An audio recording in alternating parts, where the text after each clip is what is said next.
people find comedy in the strangest things too. And Yeah. I mean, that's The life pods themselves, like yeah. they're an idea. Like so the first one it says 0001. I saw that. Yeah. And the point of that is like it's the prototype. I'm the first farmer to have one. It has a hook. So there's a film made about the project called Trouble in the Peace years ago. Julian Pinder, he made a film, and I'll send you the link. But Yeah. Love so at the watching. end of the film, the helicopter comes down and picks up the pod, and that's the point of my art piece, right? It's like my protest, like Yeah. come get my family, and that was designed for my small family at the time. Yeah. Multiple people. It's a Yeah. bit bigger. Yeah. Yeah. So, and this one, so during the filming of that, I got a divorce, and then I was single, so I built the bachelor model, and that's what's going on there. And the only reason I'm taking the bachelor model to Vancouver is because it's the only one that'll fit through their doors to get Right. in the space. Right. I'd like to take them both. But Without disassembling. yeah. I bet the other one doesn't really disassemble, does it? No, this Yeah. one didn't either, but I had to make some wacky devices to, yeah. When did you first start welding? Must have been a while ago. I think I was in like grade 10 farm mechanics Yeah. in high school. Yeah. And then we didn't really have a welder on the farm when I was a kid. Then we got one at some point, so I started welding in the shop. And then when I moved out onto my place here on the farm, I really got into it. Yeah. Welding Moved away scrap from and- necessity and Yeah, did it more for. my family farm. We all live on the same section, but then I ended up moving over here and building a studio, and slowly acquiring tools like Like you do. welders. Yeah. But I started off with really archaic type things and teaching myself, and then over time it's pretty easy to weld things together. I don't do technical work, but yeah, I can weld and bend, and I got a press, plasma cutters, torches, and yeah, heat and electricity. It's weird. I like the medium because you can build things, you can bend them, you can, if you don't like that part, you just cut it out. And yeah, and scrap is also fun because of the already existing shapes and Yeah. amazing things, right? Yeah. Readily available, and Yeah. people seem to want to get rid of it real fast. Yeah, they do. Yeah. And they like dropping off cool things at the eccentric guy's place, so that works for me. So. Yeah. Yeah. Not that I think I'm eccentric, but I think we have an audience question. Yeah. I'm curious if you will just kind of give us an overview of what you do as an artist. oh, It's a big yeah. So I do lots of different stuff. I really like pen and ink. I'm actually going to Norway in August on a residency on Icebreaker, which I will be pursuing my pen and ink stuff, and working on that.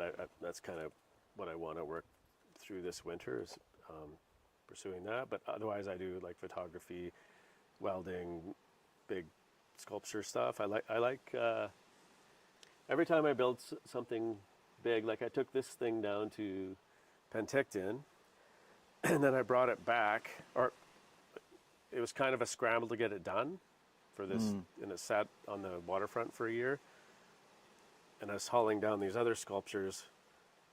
I had to pick this up on the way, and I was like, I gotta go pick up this tree thing, and then it's like, it's not a tree, it's a shrub. So as much as I want to start building things smaller, I was like, man, this is like so small. It needs to be like 30 feet or 40 feet tall. So then it would be a powerful thing. But so Yeah. I really like large scale sculpture, and I have it's amazing that I have the space to do that, right? Like not many people have that.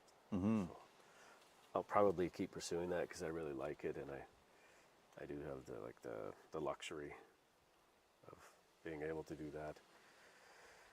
And then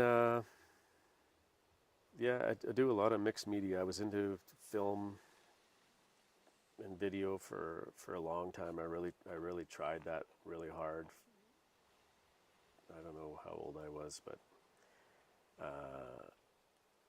I really liked it. But I found I couldn't make things tangible or like accessible easy enough or fast enough. And I also just got really tired of learning like New programs and programming, all like, the computer stuff. yeah. I can run computers, but it's just really, it took me a lot of years to figure out that it's probably really not my thing.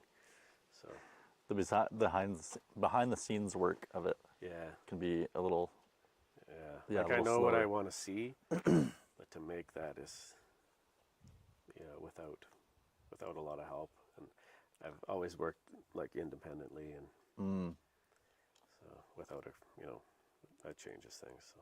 Yeah. But now I have lots of help here and stuff. Lots of people want to help me, and it's pretty fun building large scale sculpture that people can see and help with. So. Yeah, large scale. Some of the drawings you were showing me were like 14 Yeah, 14 I just plus took feet. 2 sculptures down south, one to Castlegar and one to Penticton, and yeah, they were both around 16 feet. So that's kind of where I like to work. I wish I would have built my shop bigger. But, I didn't know. I wish it was 20 feet. 20 feet would be cool to have a door that was 20 feet. That would be unreal. Ideal. Yeah. Then you can like move it out. Do you think you can get through the walls with what were you saying, a sawzall before? Yeah. Well, Probably a little more finicky than yeah. than I think I'll just aluminum. add out the front. Yeah.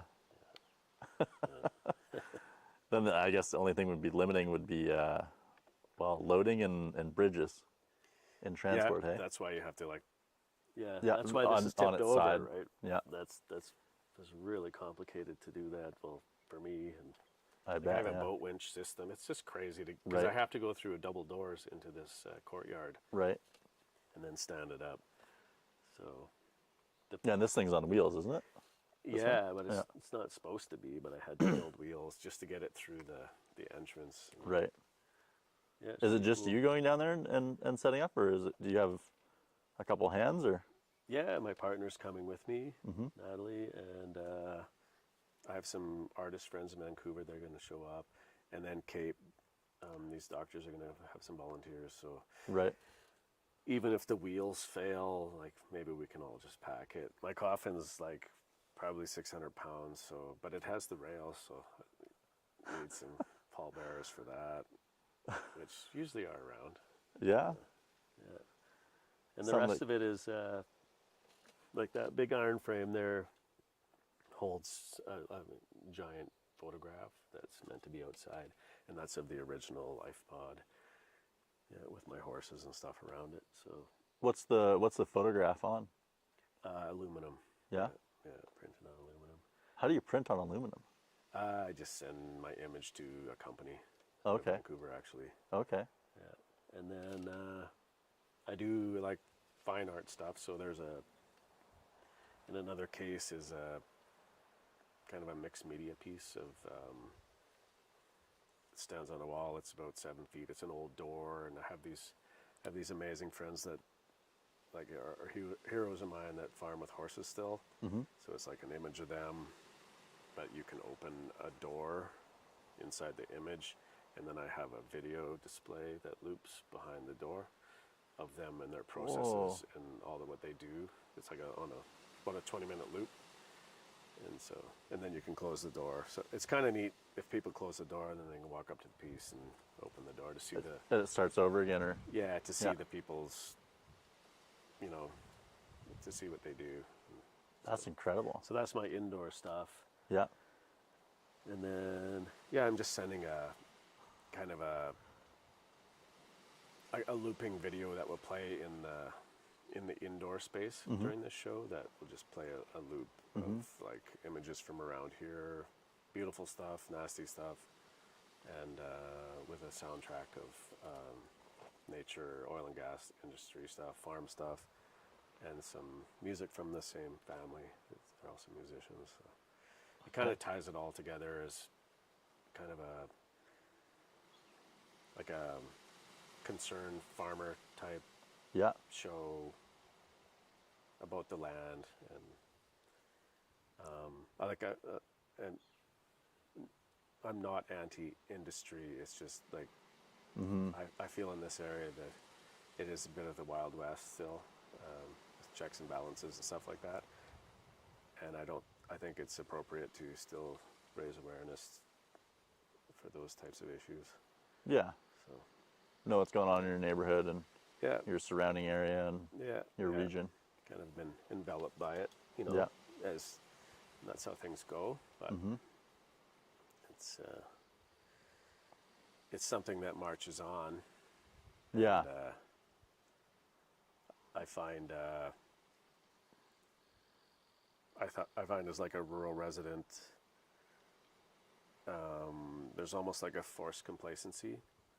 So when I was first building this work, I was pretty riled up, and right now I am too. But it's kind of like a roller coaster. And back then there was a lot of grassroots organizations firing up, like or vocal people, right? Even, and I find they just kind of dissipate, which is natural, but it's also the process of industry, right? Like they just power you down. Yeah. Which I get as well, and I'm like I'm maybe not as bitter as I used to be, but I still have the exact same concerns. It's just you can't maintain that level of concern year after year after, you know. It sours live you. your life. So Yeah. it's like a forced complacency, and that's the program and industry. The powers that be know that. Yeah. That will happen. They will do what they want. But to make minor changes would be like to pick a battle is kind of what I'm hoping I'm doing. Just like even with just my voice through art, something memorable. The basics of breathing and concerns about, you know, health concerns through, you know, fugitive emissions or flaring or whatever. Or community changes, you know. My road is a highway now, you know. I don't know.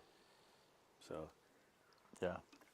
I could go on because there's a big fracking project right under my land, but we're running out of time.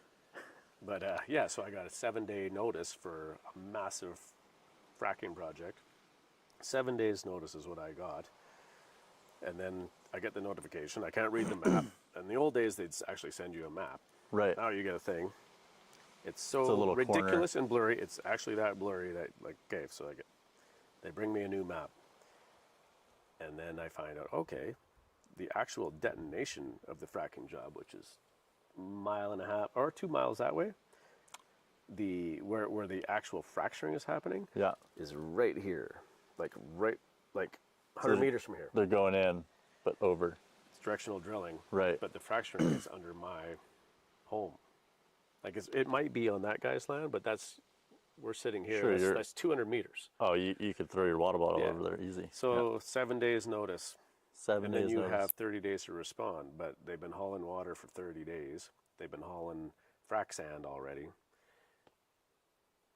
Like it's actually pretty intense.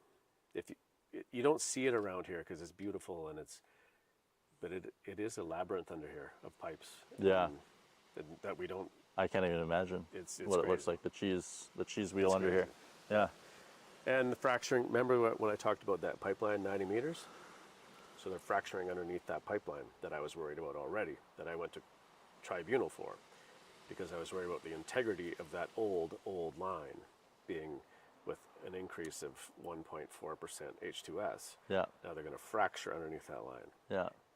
Yeah, it's crazy, and there's no transparency. There's no community meetings. It's divide and conquer.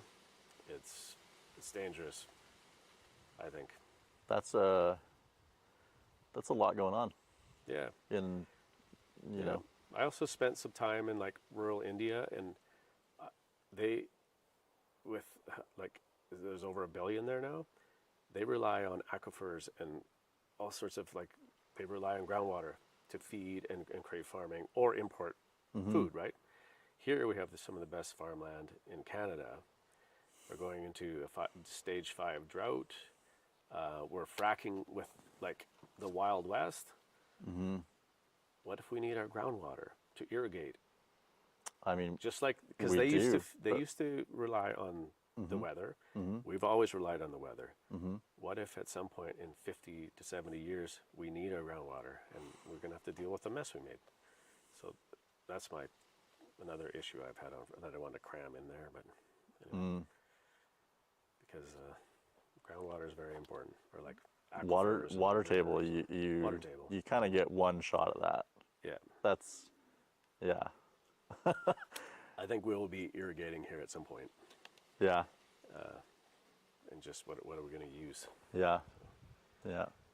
I mean, it does look like beautiful farmland up here, and a lot of it, it's great farmland. a lot of it has been. It's some of the best in BC. Some Class 2 land. The next to that is the Lower Mainland. Some of the land that's being flooded, Class 2. There's some Class 1 there that's being flooded in Site C, but the only Class 1, as far as I remember, the only other Class 1 is like Lower Mainland. Yeah, like for that alluvial type soil to grow vegetables and things like that. Why art? Of all the different ways to talk about these problems, why art? Oh, I just grew up in a family that my mom's a really amazing artist, sculptor, painter. My brother's an amazing artist. My uncle, unfortunately, my dad had to deal with us all, poor guy. But anyway, I was never, I was always encouraged that art is just something you do. And like I was always just allowed to be creative, and it was kind of a cool thing, or like something that you should do, which is like a real wild thing. Like, it's not for me, but like I'm so lucky to have that.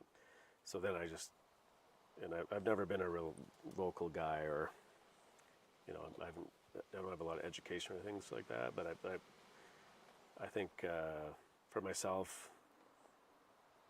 I can speak through my work, and I really, really try to maintain honesty through it. And I also do want to speak. So it's a good way. It's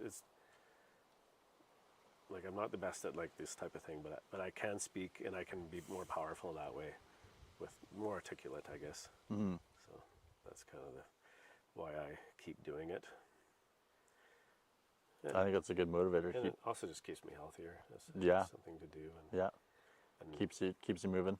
yeah, and I think it's really important for society to build things and How so? keep people creative and motivated, and to be able to speak like that, like just like I was saying. I think it's important to feel confident that way. Yeah. I agree. Are we so still live? Oh, yeah, Wow. we're still Oh, live. jeez.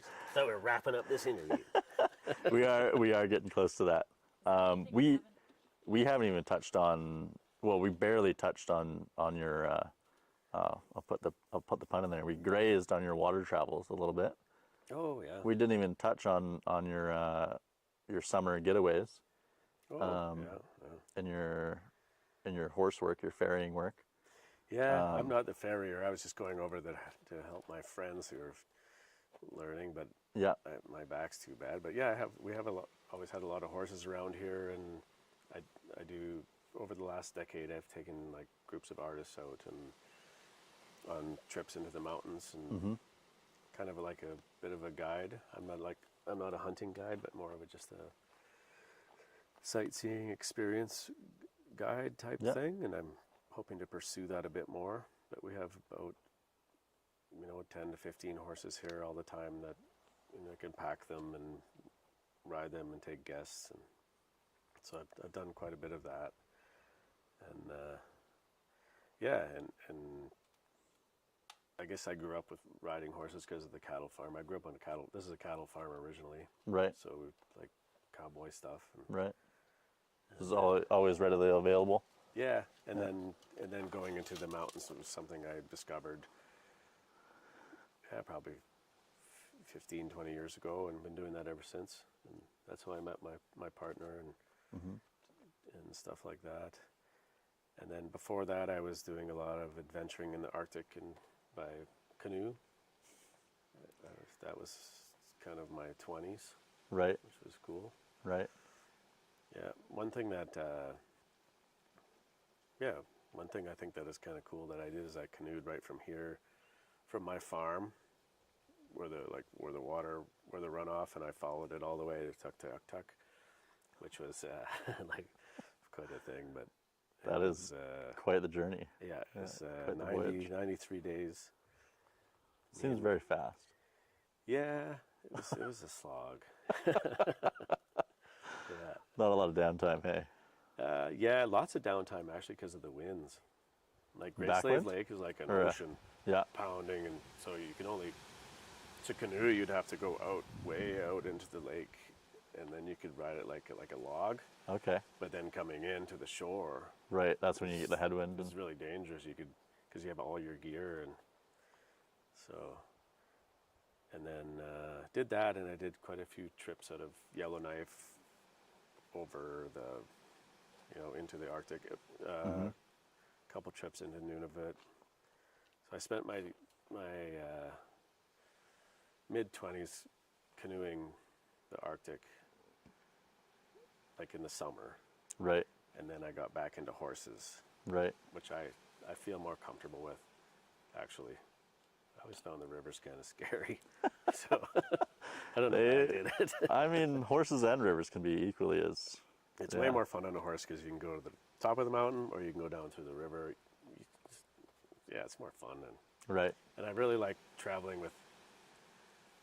Horses are cool because they're like, you ride on these beasts and they all have personalities, so it really fills up your time. I really like that when you're. It's not like hiking. That's great too, but when you're dealing with a personality, bringing your things, and you have to tie them up, and they're all different, and Yeah.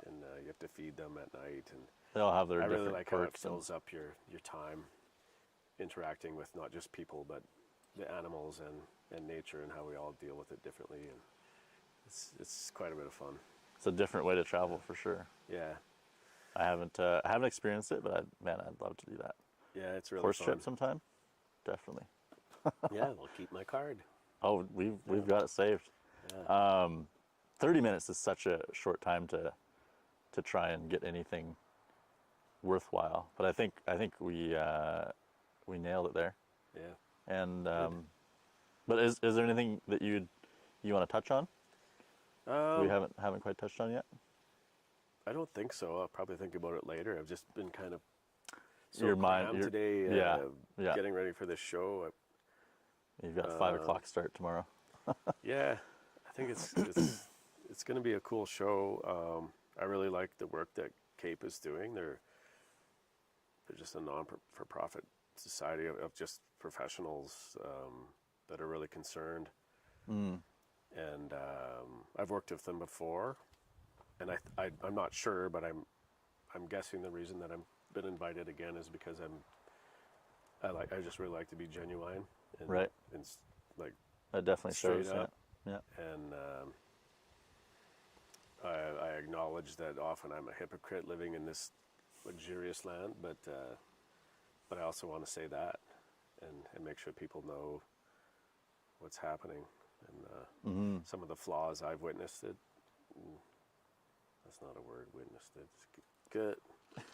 We can edit it out. The power of editing. Witnessed. Yeah. Yeah. Yeah. Trying to sum this up real clever. Yeah. But, yeah, I can't really think of anything else right now. We definitely crammed a lot in there. and at the same time didn't really go into the detail that usually Yeah. you know you can get into a conversation with. And Right. Remember when I walked in and I didn't know we were live? That was funny.